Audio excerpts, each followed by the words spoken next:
right. So, welcome everyone to another episode of Mindset Talks, where we try to get into the mind of a top producer in real estate or in business.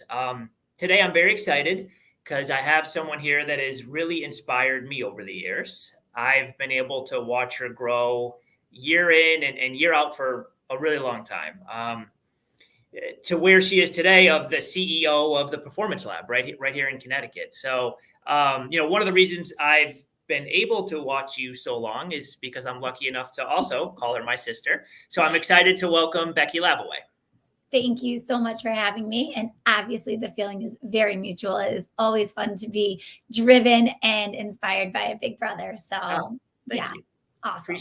Appreciate that. We have a lot to talk about, so let's jump right in. I have a lot I want to go over. So can you give our audience a little background? How long you've been in business, where it's located, what type of business is the Performance Lab? Yeah, absolutely. So I have been in business for almost 6 years. It'll be 6 years in February. And the Performance Lab, I started it 6 years ago after working in corporate physical therapy for about 10 years, believe it or not. And I just felt like I was working with some amazing physical therapists and we were just stuck in a system that didn't work.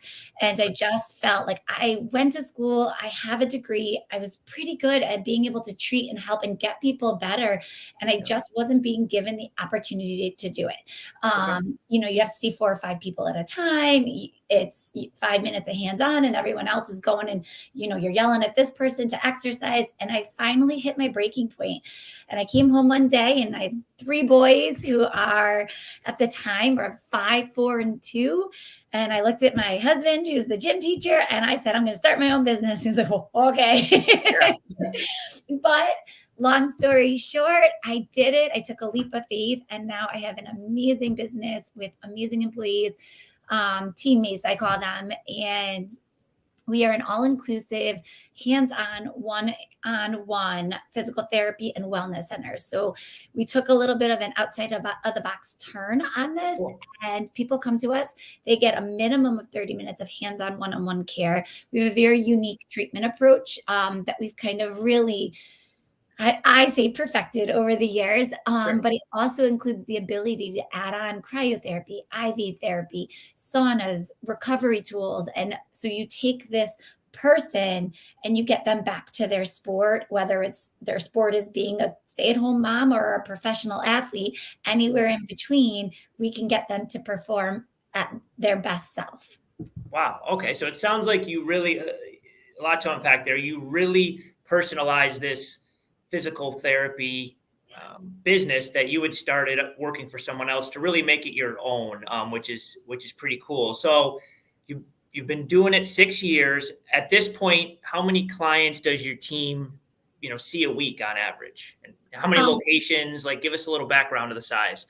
We have 2 locations right now, and we're looking to open hopefully our 3rd in the next year. Cool. Location to be teased, to be determined. So I'll let you know. But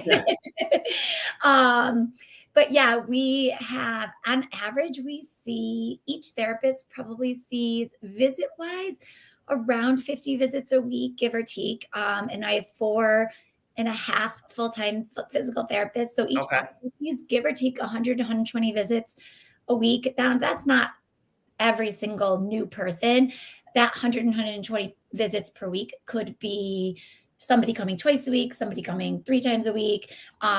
We get a lot of people who do really well with us, and we'll tell people, traditional model says you have to be there 2 to 3 times a week for 4 to 6 weeks. We are very unique and customized, so that can range for each person. Some people come once a week, every other week. It kind of depends. Yeah. So on average, the number of clients that come through our door, I would say 60 to 80 per office per week.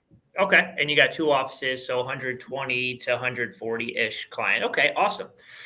So that's a lot of people we're dealing with here. How about from a goals perspective? Have you started working on goals for 2024? Are you the type of person that sets goals? Oh, yeah. Okay. Turns out all those business books came in very handy because they don't teach you how to run a business in physical therapy school. No. So I have started setting my goals for 2024. Cool. Actually, they're pretty much done. That's on my list for the rest of the next week or 2 to finalize everything. And I use what I call KPIs. I'm sure a lot of people listening have heard of those key promise indicators, and we've set ours for the next year. But my biggest thing is to open a third location. Cool. All right. So that's kind of towards the top of the list for your goals. I feel like everyone sets goals a little differently. What helps you stay on track, throughout the year? Are you the type of person that likes this big picture goal that kind of motivates you? Or do you like these shorter, smaller goals? Do you use them both? Talk to me about that. I'm a real big picture girl. Okay. I am. I have big dreams. I have big visions. Okay. And it's great that I have amazing people that I get to work with who are a little bit better at the day to day to get there. I'm like, let's do this. Yeah. And then we got a team of people who are like, maybe we should do this to get to that. Yeah. Awesome. But that's great, because what I find for those, big thinkers, the people that love to make those big goals, is it's exciting, and you need that excitement to motivate you or keep pushing you forward, when it gets hard. So I think that's great. So let's go back to the beginning a little bit. 6 years ago, was it 6 you said when you started? In February, okay. Yeah. So about 6 years ago, you touched a little bit on this. What did you do for work out of college? It sounded like a traditional. Yeah. I worked PT. in outpatient. I actually had a few different jobs because I graduated, and believe it or not, after spending 5 years of college, and I'm sure a lot of people can resonate with this, I really didn't like what I did. I thought physical therapy was going to be like, in a training room with athletes and awesome. And it wasn't like that. My first couple of jobs was a lot of just paperwork, a lot of paperwork. And the time that I thought I would get to spend with my clients was taken away because of the documentation and dealing with the insurance companies and all the stuff that goes behind the scenes. And I switched jobs because at first I was like, well, maybe it's just this job. And then maybe it's just this job. And then it started to snowball into it was every job. And I think I got to that 10-year itch, and I was like, this just isn't it. And I didn't know what to do or how to change it, but I just knew I could do better than what I was doing for the people that I can help. Yeah. And I just wasn't being given the opportunity to do it. Yeah. Okay, good. That makes a lot of so for you, it sounded like it kept bubbling up, and you tried a few different things, and you finally, to your credit, you finally took action on those feelings that kept bubbling up, which is great. So you said about 10 years you bounced around doing that before you jumped in, right? Okay, yeah. Good. So how about the terms of security? Because I think a lot of people have those feelings, right? Where, they don't like necessarily the structure and the job they're working at, but from a security perspective with consistent pay, was it hard to make the jump to start your own business and get rid of that security from the job you didn't love as much? It really was. Initially, I was making not drastically more than my husband, but I brought home more than he did. And we had 3 kids in daycare. And so with 3 kids in daycare and 2 working salaries, we were both like, how could we potentially make this work? So I did it a little bit more safe, I think, and I think my degree gave me the opportunity to do that. Yeah. In the physical therapy world, there's so much flexibility and so many opportunities. So I actually was able to quit my full-time 40-hour-a-week position and transition to a home care job, which was also considered a modified full-time. I think it was 32 hours, but in that 32 hours, I only had to see 6 people per day because it was in people's homes.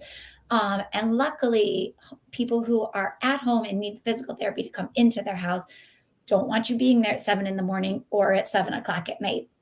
And most people who need physical therapy in the outpatient world need the early mornings or the evenings because of work.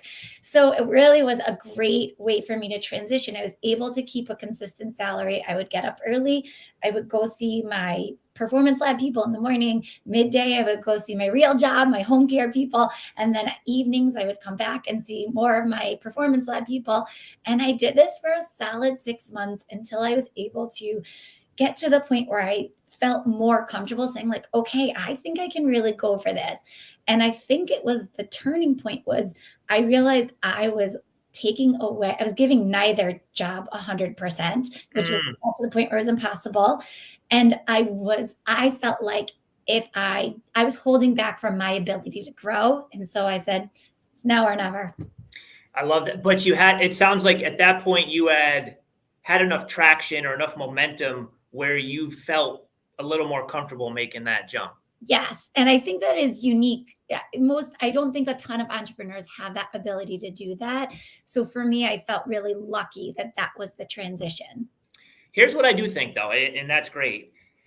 Because my story is a little similar. When I started real estate, I was obviously I was teaching for 11 years, and I didn't have the flexibility you had, but what I did have was a summer off before I had to go back to the next school year. So I used that 2-month summer to really test systems and see if I can get traction before going back. And then I was able to, just like you said, get to a point where, yeah, I didn't have it all figured out, but I felt confident enough to make the jump. So here's what I think. Yes, there's something to be said about, jumping and, letting the ships go back, right? And just being an island by yourself.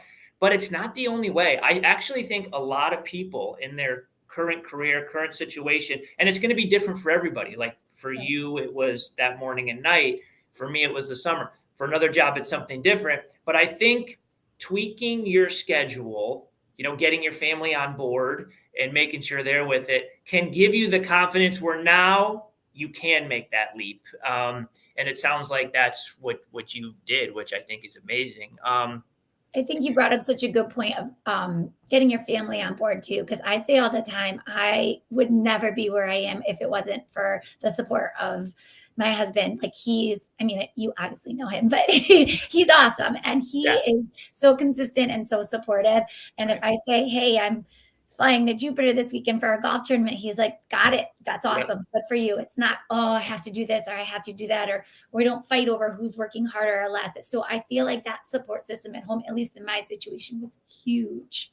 And I think a way you get that is by sharing that big picture goal, whatever it is. And then when you drop that, hey, I'm flying to Jupiter this weekend, they understand why, right? It's not, to go party. It's aligned with the long-term goals, right? So, Exactly. So I think having those conversations is critical too. All right, so let's stay back to the early years. So you made the decision. You're all in. At this point, you've made the jump. How did you start to gain traction in those early years, from like where you started creating business? Honestly, I genuinely think it was all word of mouth, but I firmly believe, and I still firmly believe, it's one of our core values. Like, you just give good care, like showing people, being client-centered, being focused on what they need instead of how can I make money. I knew the money would come if I just kept my eye on the prize and just treated people with kindness, gave them the attention that they deserve, but also that they needed, and was able to show results. That was our biggest thing, and still to this day, is we have a guarantee. You walk out feeling better than when you walked in, or your visit's on us because we didn't do our job. And I started that 6 years ago saying, you're not leaving until you feel better. And that results driven physical therapy is rare in our healthcare system. And so for people to be able to come through the door, hurt, and walk out saying, wow, I'm not 100%, but oh my gosh, I haven't been able to lift my arm like this or turn my head like this in 3 months. That's amazing for so many people. And it's this feeling of relief and also alleviation of some of the anxieties. Like, oh, am I gonna be like this forever? I can't go golf. I can't play pickleball, or whatever it is. That fear and anxiety that comes with that has someone looking at him saying, take a breath, I got you. And that helped kind of spread the word, and it was great. I think that's a really cool thought too. It sounds like you put a big emphasis on value and service, and we're almost unattached, to the financial, like having that narrow focus of just providing good service, and good value to the clients. And, I think when you do that, you set your business up, you attract more business, and then the financials tend to work themselves out, later on. I know you have a team now. Was it just you in the beginning, like those early years, or did you have help from the start? It was just me. It was me. I joke I was a girl in a garage. Now we're a bunch of girls in a garage. Yeah. And I laugh when you say so unattached from the financial portion, because not only was I so unattached, I didn't even understand it. And one of my favorite stories that I tell is I was working out at the gym next door to me, and I saw the trainer there who I'm good friends with now, and he's doing foam rolling over this guy's calf. And I just see the roller going bloop up and over the calf. And I walk up to the guy, no idea who he is, slap him on the back, and I look at him and go, when you're ready to actually feel better, come next door and see me. Joking aside, go out, finish my workout, comes through the door, looks at me, goes, you can fix this? Sure can. So of course I do. I do anything. And he stands up. He goes, that's really good. What do I owe you? And I was like, oh, I don't know. And I panicked. Turns out he's an amazing person himself and is an incredibly successful entrepreneur himself. And he goes, okay, you're good at what you do, but you're terrible at business. I'm going to help you. And he has actually helped me every quarter since then of just learning how to do business and how to understand financials and how to turn a product into a profitable business. So yeah, when you talk about like didn't care about the financials, there are people who are out there like, I don't even understand it. Don't panic. Well, and how cool is that? Because if you just keep moving forward, you're going to learn the next step to take, right? So you started with the service, which I think for anybody, if you're starting a business, if you can get that down, I think that alone will naturally attract people. And then you're going to figure out the financials. You're going to figure out how to charge. And for you randomly found this great person who then helped you in business. So more can come. And I can't think, I actually think of a lot of times in my life where that's happened, where you have a client that you think's a business relationship on one end, but then it helps you in life in a totally different aspect, which is really a cool thing about business in my opinion. So that's a really cool. And not being afraid to put yourself out there, not being afraid to just go up to some random person that you see struggling or whatever, going up to real estate, right? Being like, you look like you need to sell your house. Not being afraid. What's the worst that it's going to happen? They're going to shoot you down and you're going to smile and say, have a lovely day. 100%. And for the record, maybe I'm wrong, but have there been scenarios where you put yourself out there to someone and they did say no? No, obviously not. Of course there have been. In my business, it happens all the time. So for you, I don't know, you're just randomly slapping people on the back and they come in. I don't know if that's just how it works in your world. But yeah, and when they say no, it's next, right? Because you have something you can provide. And I think having that confidence that you have something to provide really helps in putting yourself out there too.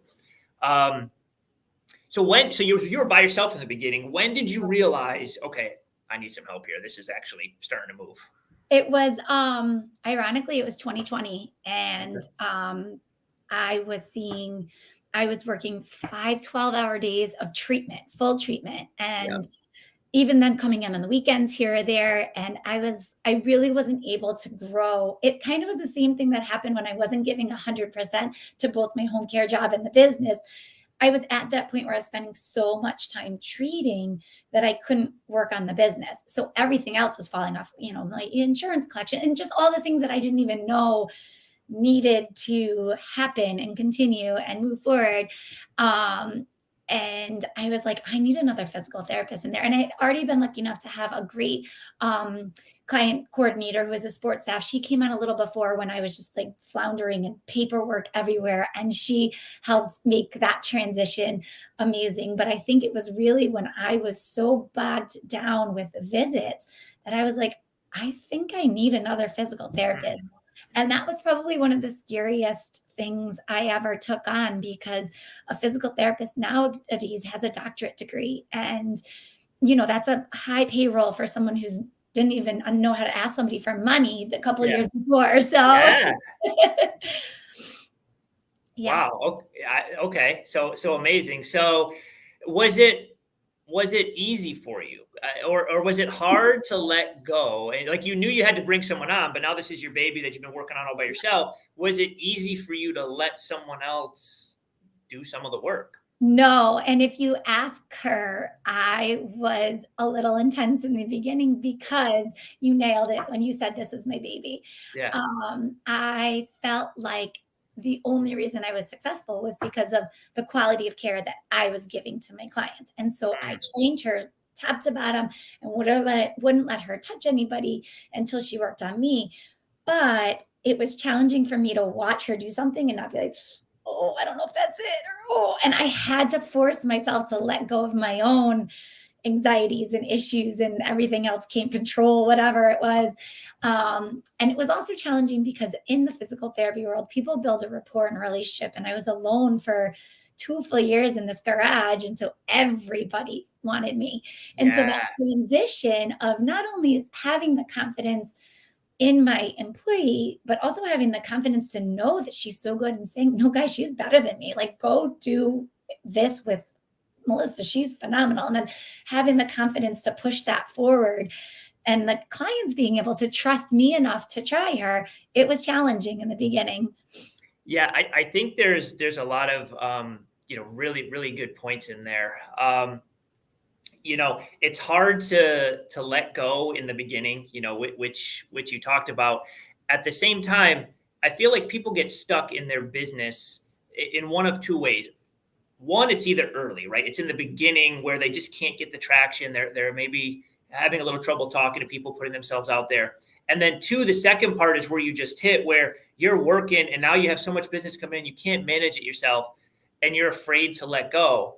But if you don't let go a little bit, you can never get beyond that part and you're usually just swamped in kind of the rat race every day. Yeah. So I think it's great that you did that. And I want to circle back to the beginning of the conversation where you said you set these big, crazy goals, and then your team helps you kind of put it all together. You So do. if we don't ever take the time to trust our other people and allow that relationship to form, you know, we don't have it all figured out, and we're missing out on some ways that others can help us. So I love that you said that in the beginning, and we kind of circle back to it now, where um, you know giving them that trust was not only better for your clients, but better for you and your business growth. From It what I'm really hearing. is.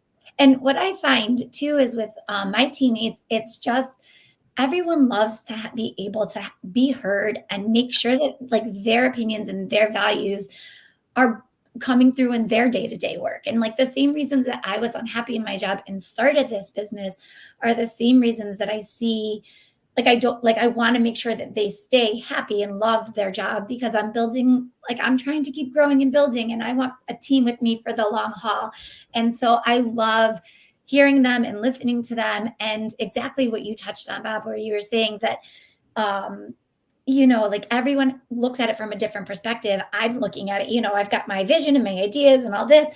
And then it's so cool to have somebody be like, who's boots on the ground and is treating way more than I am now. Like, "Hey, this isn't working because X, Y, and Z." I'm like, Yep. "Oh, okay. Tell me why. How do we fix it?"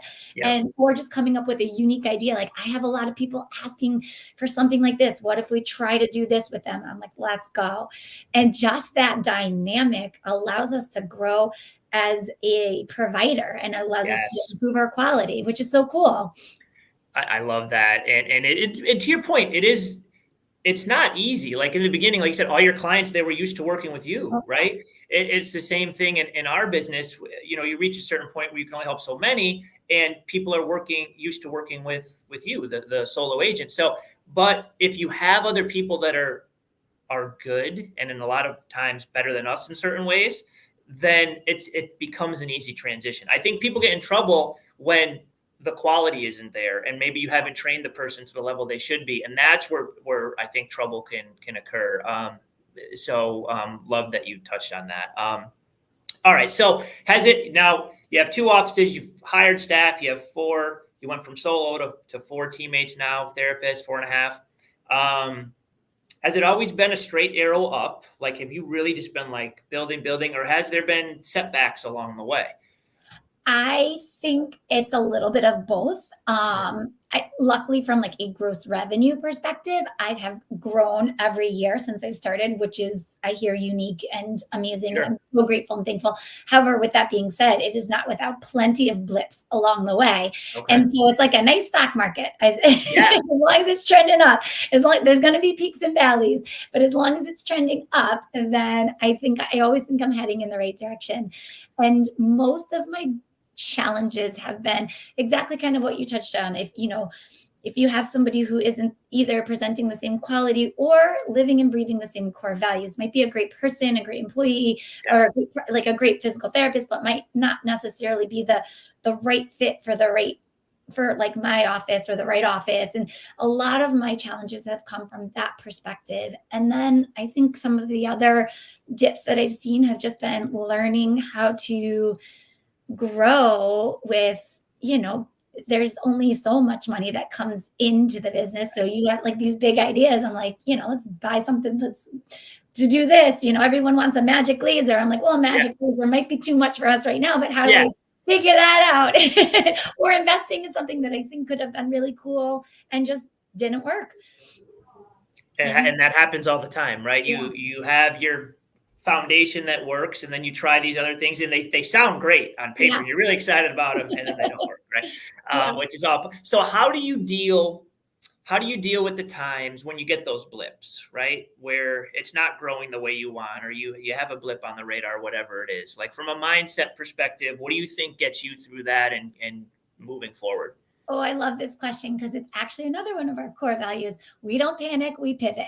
And I feel like in business, just like in life, you're always going to get a curveball, right? We grew up playing baseball, softball. No one threw it right down the middle for you to smash over the fence. You had to work for it. You had to earn it. You might have not gotten a hold of it and sent it to the outfield, but you sprinted, you got a little piece of it and you sprinted your butt off and got a single anyways. Yeah. And so like that kind of concept of looking at it from, okay, everything happens for a reason. Is this a learning experience? Did I fail to learn from it? Did I fail because, or maybe I didn't fail. Maybe I just need to tweak it to get it to here.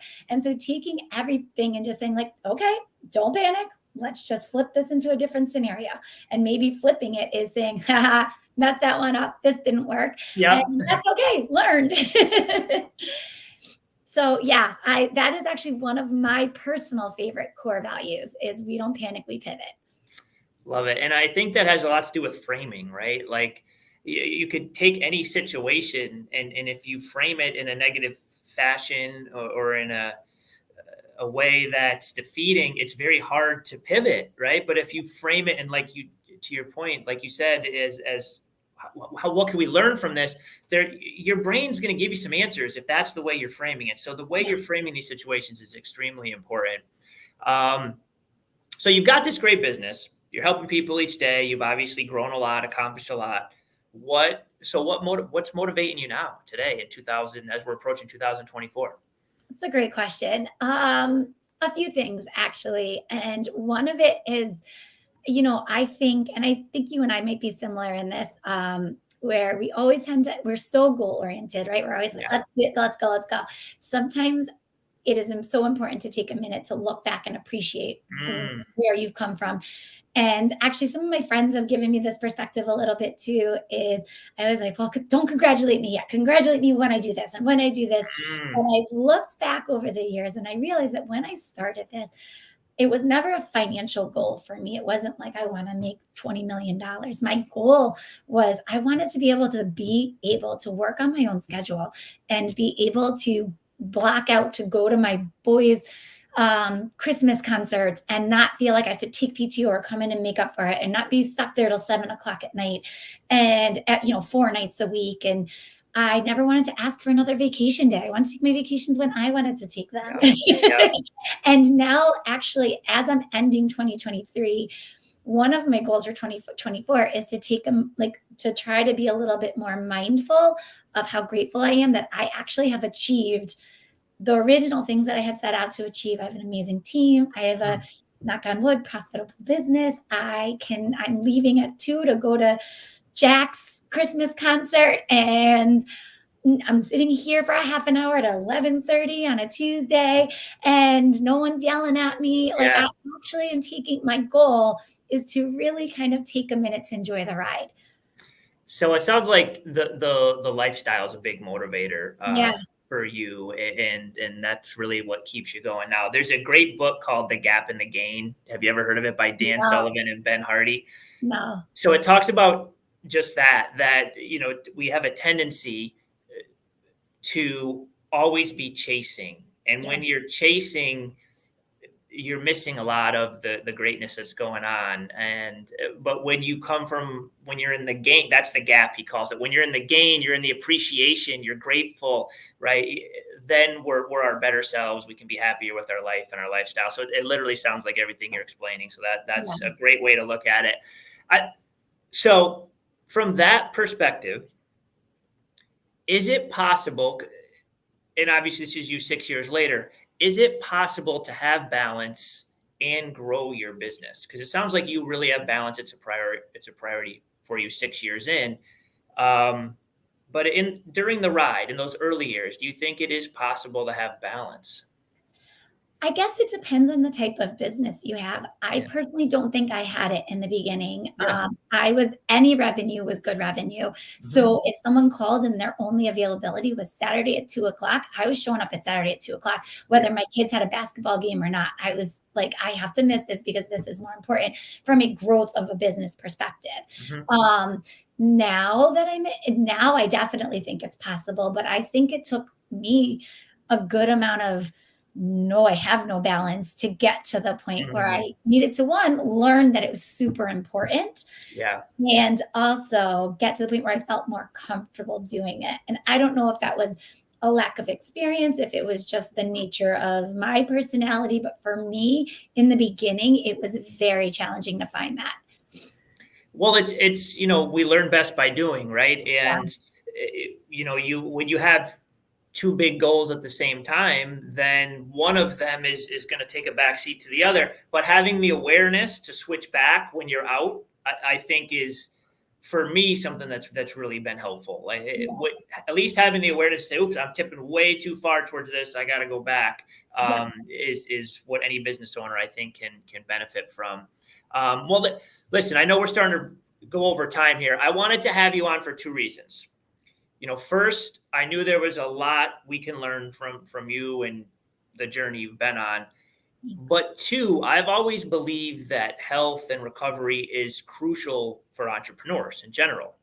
Yes. Our energy, our health, our ability to focus, it's often it's often the difference between winning and losing. And when we lose, we usually don't get paid as an entrepreneur. So what types of services do you provide for individuals, who want to stay proactive in maintaining their health, maintaining their energy levels? It's a great question because honestly, so many of our clients are entrepreneurs themselves or just like high stress business jobs. Yep. And it is one of the things I tell everyone you do maintenance on your car, you do maintenance on your oil tank, on every important thing in your Yeah. life.